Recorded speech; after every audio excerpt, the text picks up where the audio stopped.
Well, good evening, everybody. Does everybody have a paper who wants one? I know sometimes not everybody wants to have one, but if you want one, we have a few more around. If you like, we can get those for you. Okay? All right, we're going to continue here tonight in 1 Peter. We're actually going to go start in spend some time in chapter 3, verse 7. And then we're going to spend some time in verses 8. Start to spend some time on verses 8 through 12. Okay? So let's start out here. Let's just read verse 7. And let's see what it says here to us. Okay? It says these words. You husbands, in the same way, live with your wives in an understanding way, as with someone weaker, since she is a woman, and show her honor as a fellow heir of grace of life, so that your prayers will not be hindered. Okay, so now, Paul, if you remember, Peter has been talking about godly living here in this chapter, right? This is what he's been talking about. He is trying to get, he spent a lot of time with women and who they attach themselves to, who they're spending time with, really who their husband is, okay?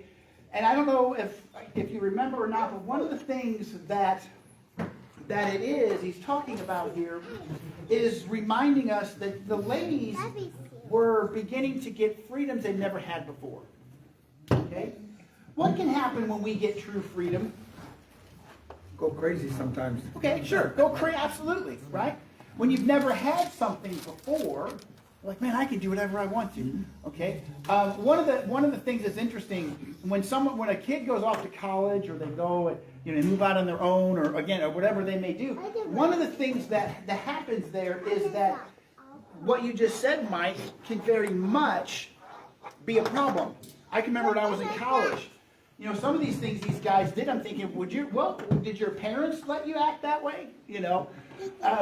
But that freedoms can almost be a hindrance if we're not careful, because we don't know how to handle those things. So what he's trying to get at here is, again, reminding the husbands that this is a whole new situation for their wives, a whole new freedom that is there.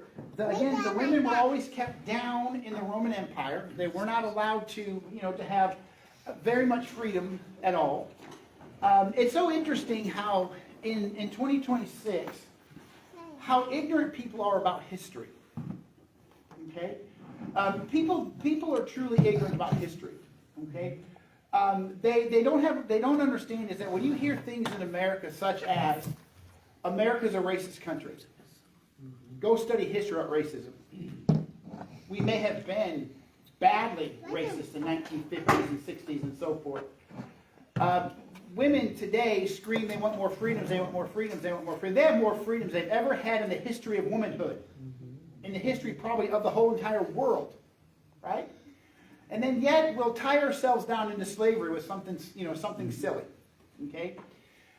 So now here we see there's challenges that are there. There's freedom that is there. When you become a Christian, who forces you to go to church? No one. Nobody. Right?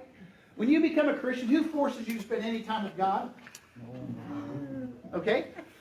We have all of these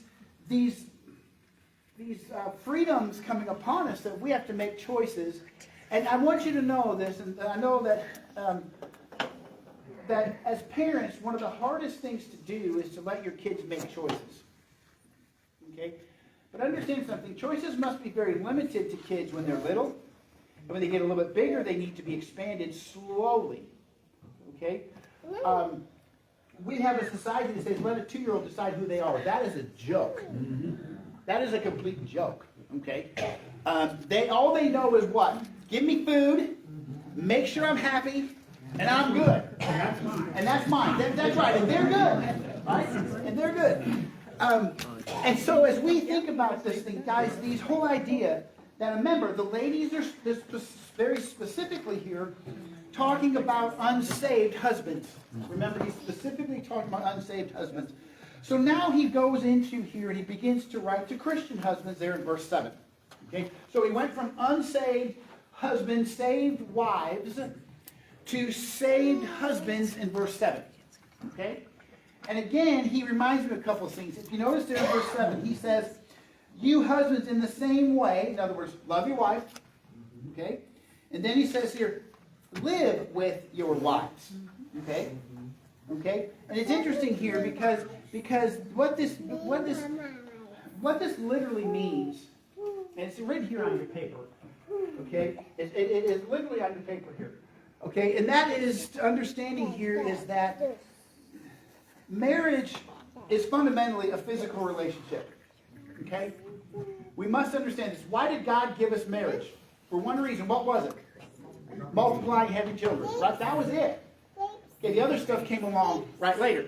So, it came along. But the reason he did is why? Because he knew that only a man and a woman could make a baby. Let's be honest. We got these dumb scientists out here and these dumb news reporters out there saying that that's wrong. No, they're just plain dumb. And I'm just being nice when I use that word. Okay? And see, and the thing is that everybody understands this, except for people who want to fool you. Okay? And when we have these things, here it says, live together. He says in Ephesians chapter 5, verse 31, he says, the two shall be one flesh. Okay? And understanding here is that the marriage also has a spiritual element, a spiritual relationship as well, for 2 verses 1. And so he's reminding them of these things. Guys, we have gotten so messed up fundamentally in our country today and around the world. It's just not in the United States. Okay? When I was in Ecuador, we have the same problems down there with wokeism and all this other stuff that's going on. It's not just isolated here in the United States. It's everywhere. And one of the things here is that it's very important. You heard me, I believe I touched on this last week or maybe the week before. But in reality, when people get married, most of the time, 50% of the marriage don't work. Why do you think that's the case? Kids. Okay, there's a possibility. Kids. What else? Don't work at it. Okay, what else? Easy way out now. Okay, easy way out. Okay. They don't plan to stay married. Okay, they don't plan to stay married. Okay, I'm going to rock your world right now because they don't want to become one. Okay? They don't want to be one. That's the real truth. They don't want to become one. Paul said in Ephesians chapter 5, verse 31, the two shall be one flesh. That's the reason 50% of marriages don't work. Yes, it might be from money, it might be, but in reality, those are just side issues.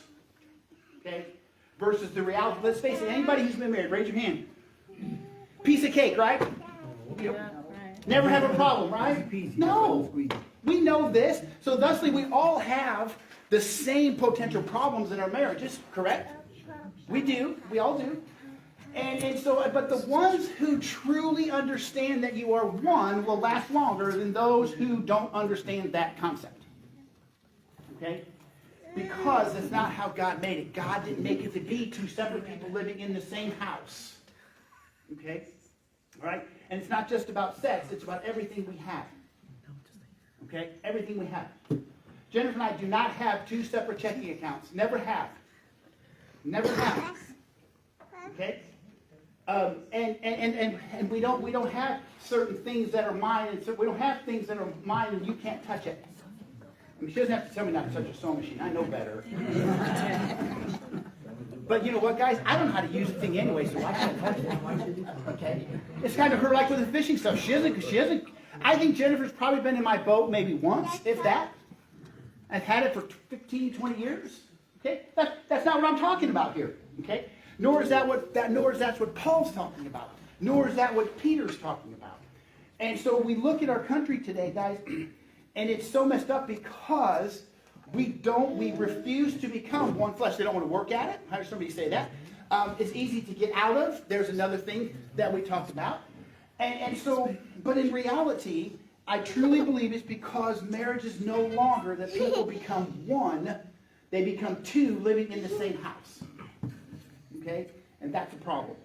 Don't do that. Here's what Peter says here. The next thing he says here. He says, live with your wives. Okay, we just covered that. In an understanding way. In other words, Husbands, take care of your wife. Okay? The Bible tells us that the wife is the stronger vessel, correct? No. What does it say? Weaker. Okay. So, now someone would go, well, that's not fair. Take it up with God when you get to heaven. Okay? I didn't write it. Okay? And by the way, that's the problem with our society today, because there are too many women who think that. Okay? And too many men who are weak to say it's okay. And that's what happens. If we understand our place with God, if we understand our place with our relationship within marriages, then most of the problems we see today are not going to be there at the highest scale that we have. Here's the thing, guys. Statistics also prove that 50% of Christian marriages end in divorce, too. So not just 50% of non-Christians, it's across the board. All right? Don't want to do this. So he says to make sure to pay attention to your wife. Pay attention to her. Then he goes on here. He says, as someone weaker, he says, show, and as he goes on here, since she is a woman, show her honor. Okay? It's when one of the hardest things, I think, when people get married, it's hard to become one, right? Come on, everybody go like this. If you're married, you know exactly. Don't hang me out here, okay? You know what I'm talking about. All right? And so they're like, yeah, but you're going to get in trouble when you go home, okay? No. I want you to think about this for a moment. He says here, he clearly states the position of the woman versus the man. Clearly states it. Okay? He is not putting down, he's just stating fact. Right? That's what's happening, stating fact. Okay? Now, so as we look at this, and we understand this, that a woman, this verse here, he's not saying that a woman is mentally weaker than a man. He's not saying that a woman is spiritually weaker than a man. He's not saying that a woman is morally weaker than a man. But he's literally saying here that a woman is physically weaker than a man. I think one of the biggest mistakes our military makes is allowing those who are weaker to be in positions to help those who are not capable of doing certain things because of the weakness, physical weakness that exists. Again, people say, oh, Pastor, come on. No, it's true. Hey, ladies, how many are going to pull out this 250-pound body plus pack? Let's be honest. Hey, guys, how many of us are going to do it? It's hard, right? But it's easier for a guy to do it versus a woman to do it, the average woman to do it. Okay? Got to wait turn 50 pounds. It's 232, but that and everything else, okay? But see, what I'm trying to get at here, guys, is Peter's not putting the woman down. He's simply wanting people to see that we're not the same. We just aren't the same. No matter what anybody wants to say about that, we're not. And for people to believe that, they're just fooling themselves. And if anybody's honest, if they're really honest about that, they'll have to agree with me. Okay? Or agree with what Peter wrote here more specifically. So now he moves there. And then he goes on here. He says, show her honor as a fellow heir of the grace. Now, the idea here is we'll talk about the grace, this fellow grace of life in just one moment here. But, so again, he says here, so that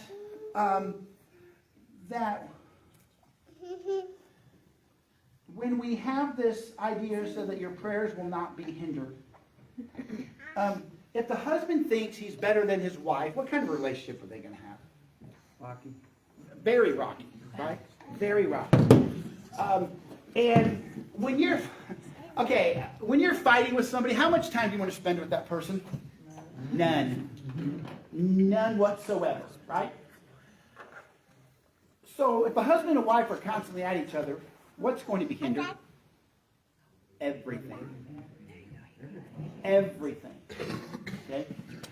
In this particular case, what is he talking about spiritually? There's going to be a problem. All right? So when we think about this, so that they won't be hindered, when our prayers won't be hindered, guys, when we spend more time trying to do everything but what God wants us to do, it's a problem. Okay? It's a major problem that we have.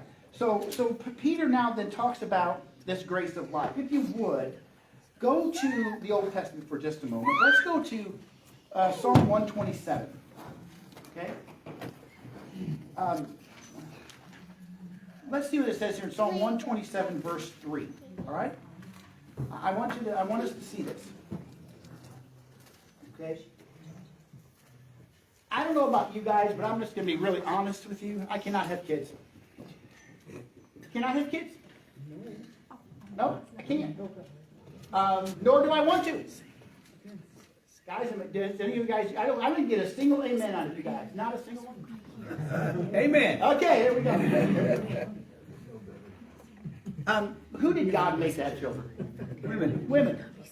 Specifically designed that. Specifically designed men to be stronger. Specifically designed men to take care of their wives. Specifically did this.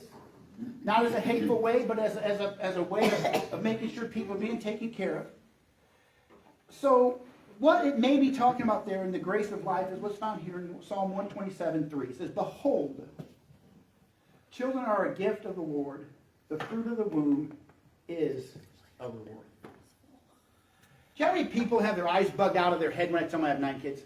Everyone. Listen, everybody look at me. Just because I took the directive serious and you did is not my fault. What did he tell us to do, everybody? To be fruitful and... Okay, I took it serious. Some people didn't, okay? But the reality is here is that there is certain things that you can pass on to your children. Right? Moms, you play a huge role in the life of your kids. Bigger than the husband, because if the husband is actually out of the house taking care of everything, guess who's going to be at home? Mom. Okay? So we need to remember that. Ladies, don't be ashamed of being a mom. Don't let the world tell you, you know what, you should stay at home and be a mom. But they'll try to. Right? They're actually putting tax breaks in for next year. Did you guys know this? $1,000 per kid if you have a child next year. Thinking about it, just so you know. Well, see, my tax preparer in Alaska said if I got a Social Security number for my dog, I'm just saying. But the reality, by the way, I'm not making that up about the tax thing. Look it up. I'm not making it up. Okay. So when I want us to see, reminds us of physically living there, understanding who they are, emotionally be attached, and spiritually be attached. Okay. That's what he wants from the husband towards their wife. All right, let's go back to 1 Peter chapter 3. We'll go to verse 8. And we'll go down to verse 12. Okay? He writes these words. So, verse 8 says, to sum it all up. All of you be harmonious, sympathetic, loving, compassionate, and humble.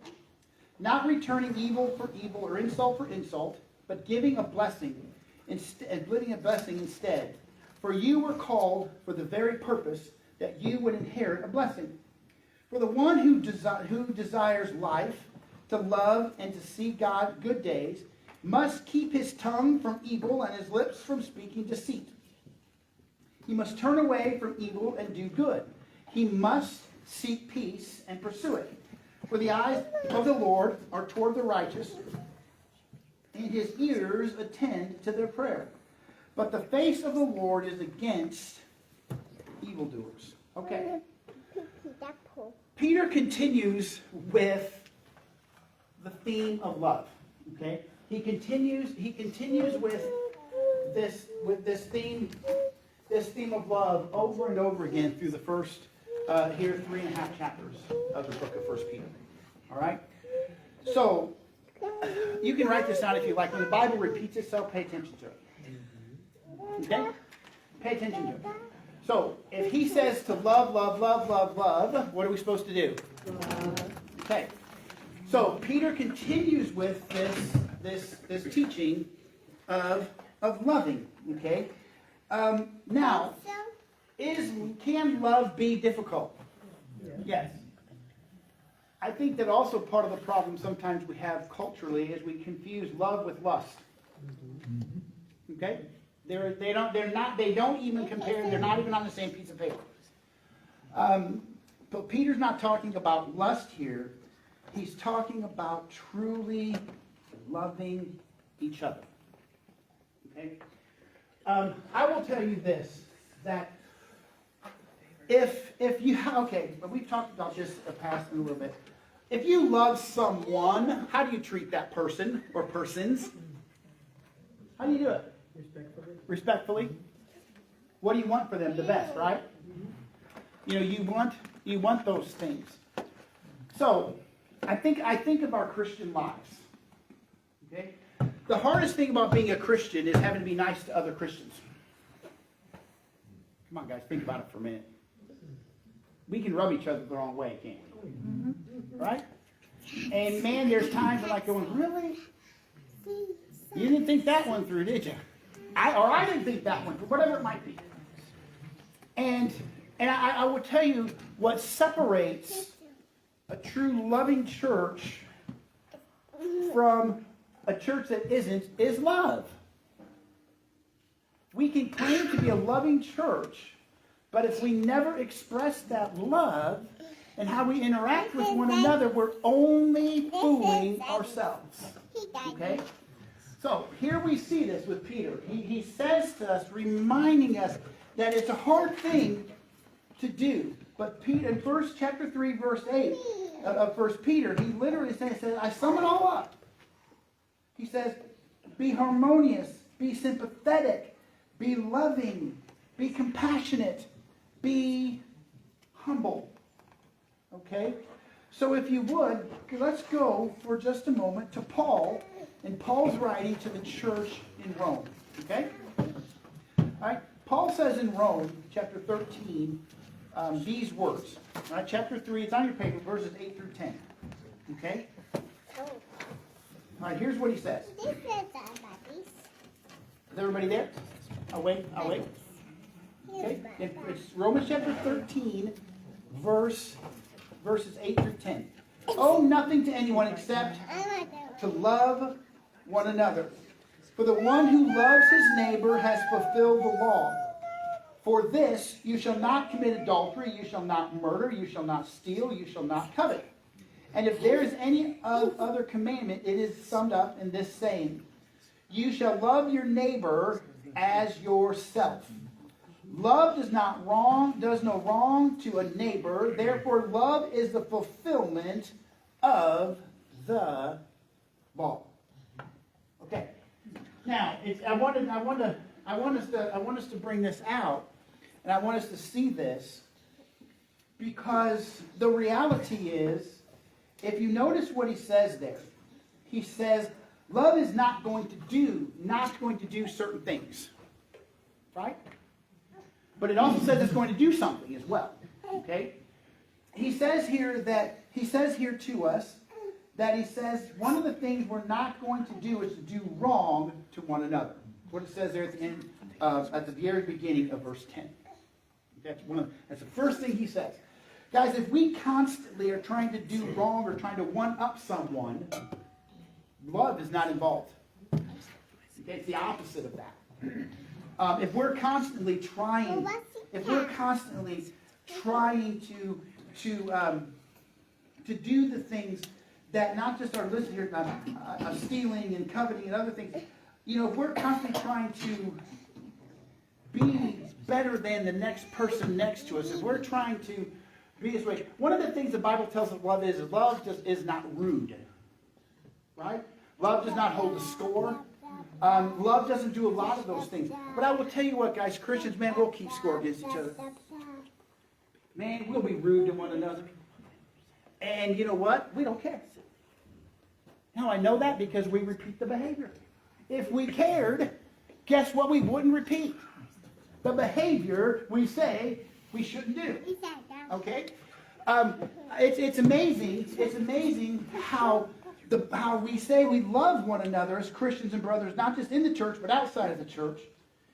And then yet our words and our actions are the opposite of this love that we claim to have for one another.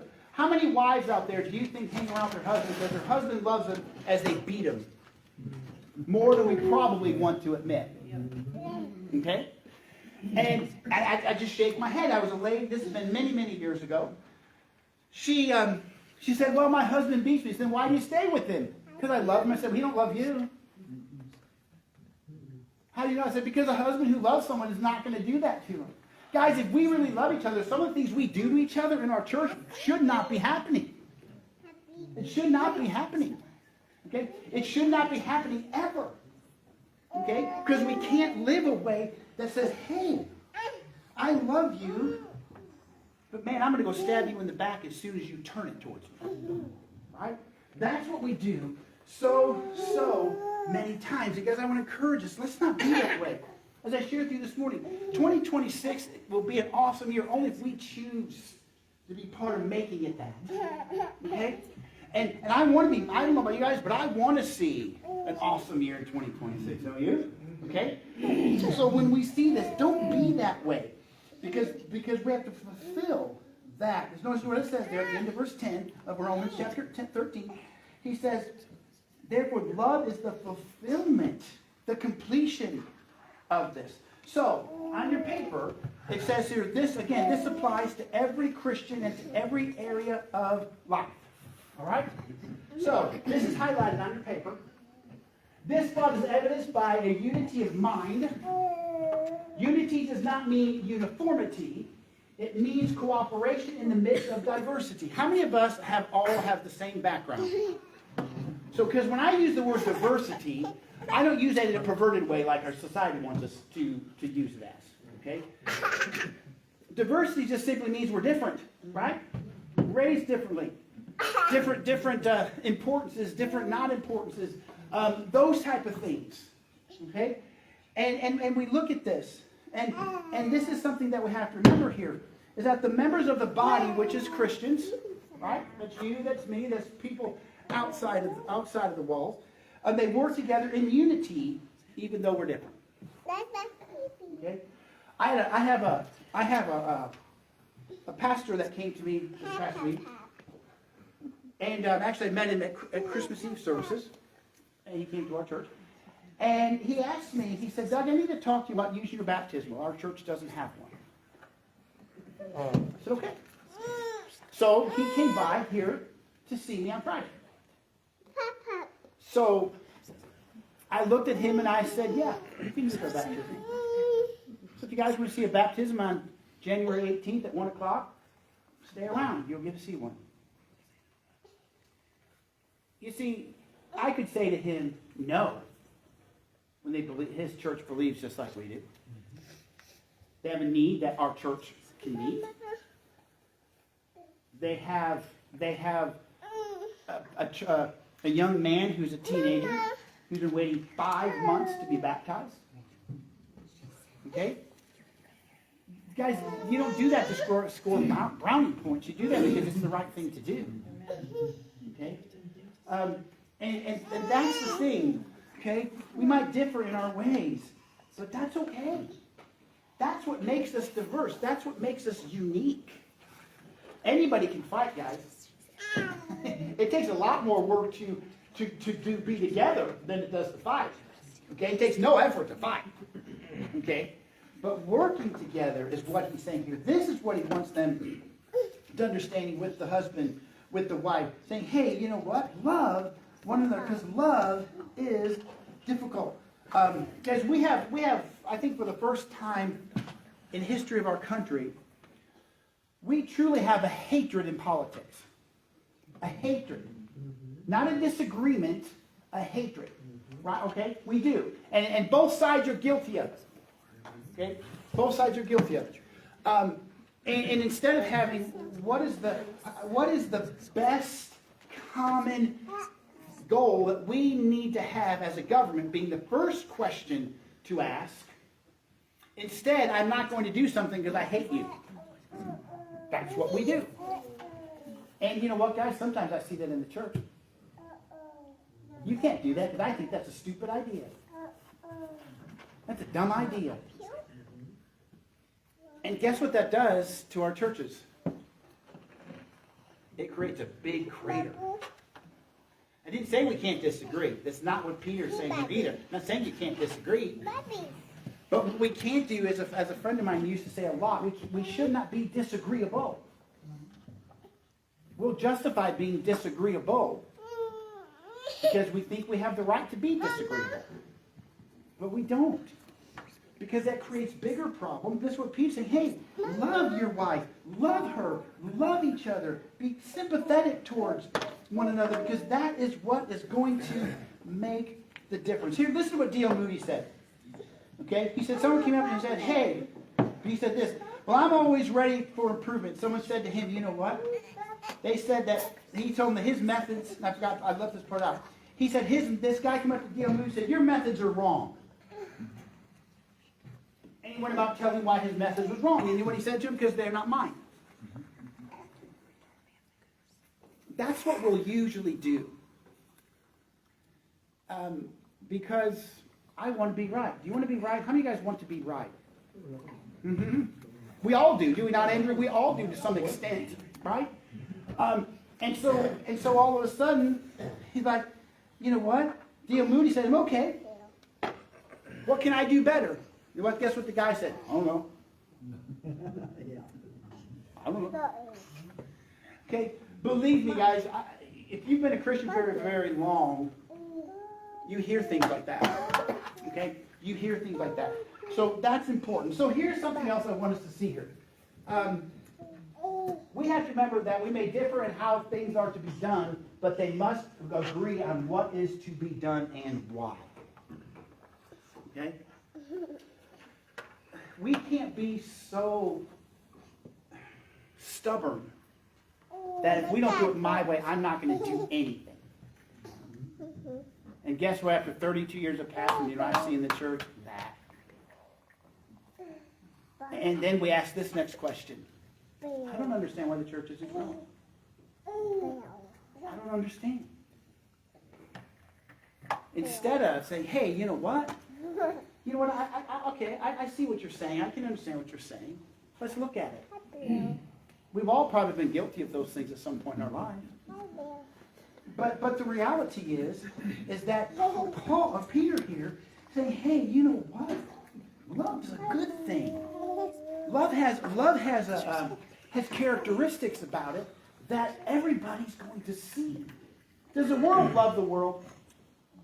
Yes. Okay.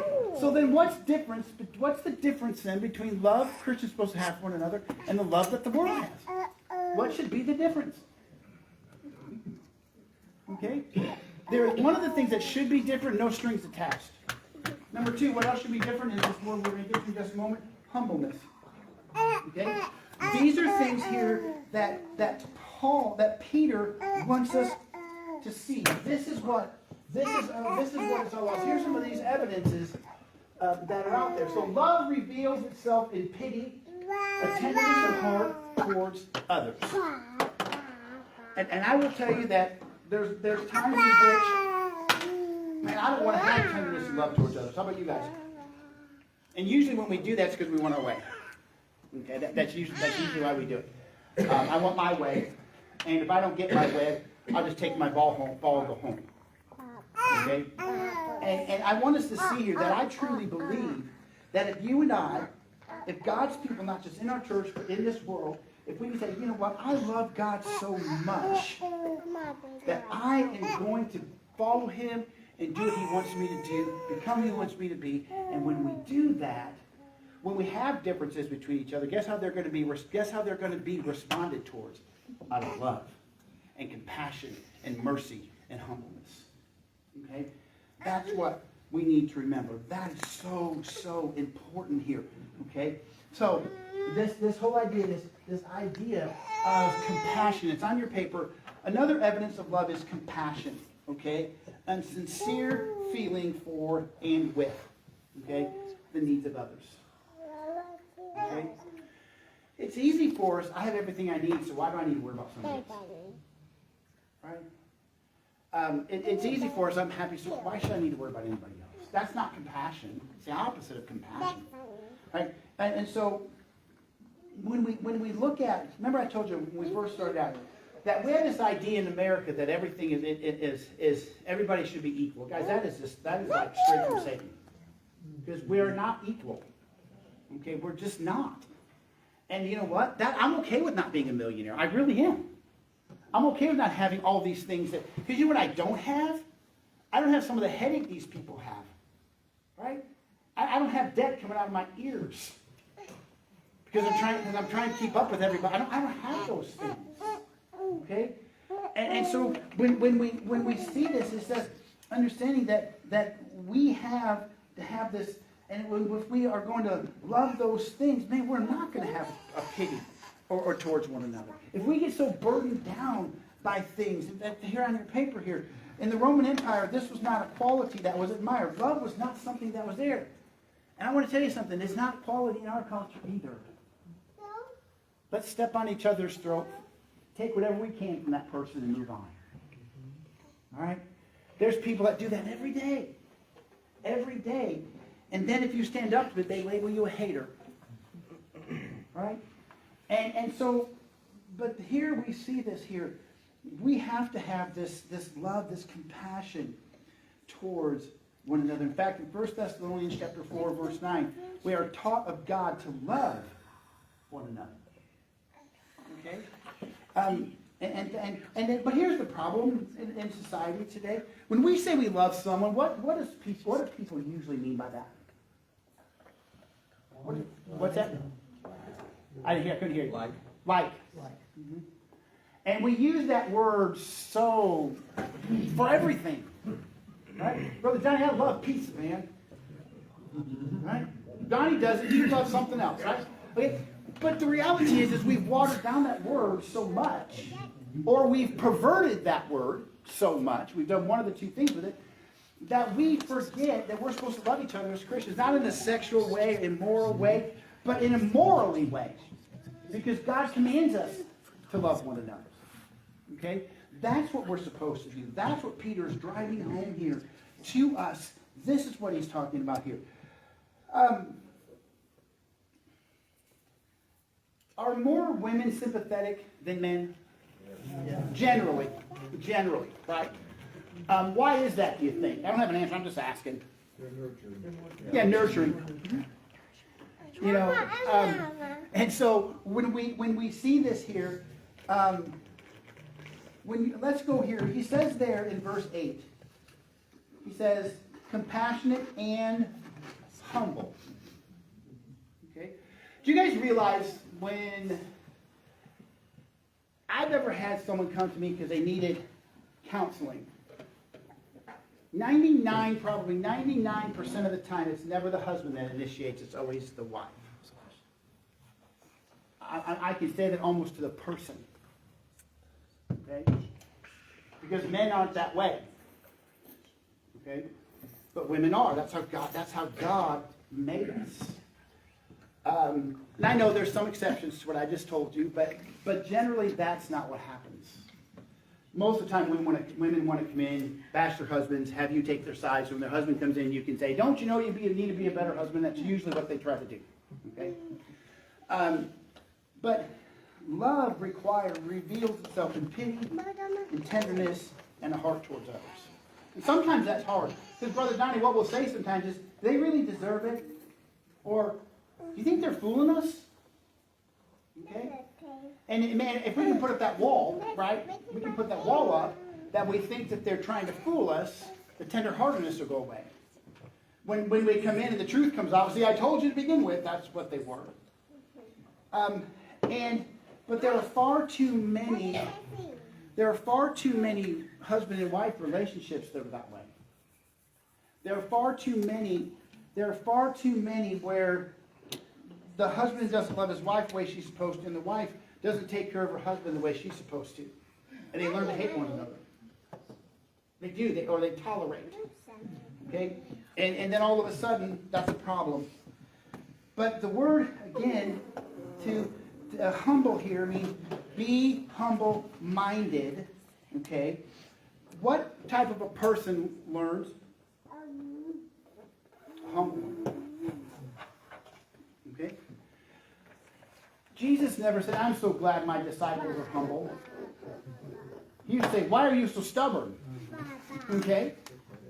He did, more than once. What? Or he didn't use the word stubborn, but what did he say? Thick-headed. All right? What's up with this? All right? And ultimately for your life and for my life, we have to love because of who God is. Now, we're going to close with verse 9 of 1 Peter chapter 3. Because this is really the one that's hard. Probably the hardest. Okay? He says these words. Not returning evil for evil. Or insult for insult. But be giving a blessing instead, for you were called for the very purpose that you would inherit a blessing. So, we'll spend a couple minutes with this. Why is it hard to love your enemy? Other than the fact that they're your enemy, that doesn't count. Okay? What's so hard about loving your enemy? You don't like them. Right? And why do you not like them, Kendall? Why would you not like our enemy? Disagree with them because you're enemy. But what does the enemy do to make us to be their enemy? They've usually done something to you. That's right. Did something to hurt us. Did something to financially, physically, emotionally, whatever it might be. They've done something. Not to think the way we think. Don't think the way we do. Mm-hmm. I've had my kids say to me in the past, well, how come murderers do this? I'm like, I don't know, I'm not one. I have no idea the way a murderer thinks or a robber thinks. You know why? Because I'm not one. Okay? So when we look at this, and he says this to you and to me, this is hard. This is really, really hard. Because in order to forgive my enemy, I have to be willing to totally submit to God to make that happen. And then let my personal feelings be thrown out the door to let God lead me. Okay? And that is hard. Okay? That is hard. How many times are we supposed to forgive one another? 70 times 7. All right. It's a metaphor, by the way. Don't you guys just say, yeah, I'm at 448. You get one more. Okay? You get one more. You're at 489, not 490. You get one more. No, it's not what he says to do. It just says, for many times they mess you over. For as many times as they do something to you that hurts you. But guys, we live, I truly believe. In fact, on your paper it says, the recipients of this letter were experiencing a certain amount of personal persecution because they were doing the will of God. Guys, you ready for this? Even in the church, people will persecute if someone's doing the will of God. Okay? We shouldn't, but we will. And sometimes that's just simply out of envy, jealousy. And I wish I was doing that. That was my idea. Okay?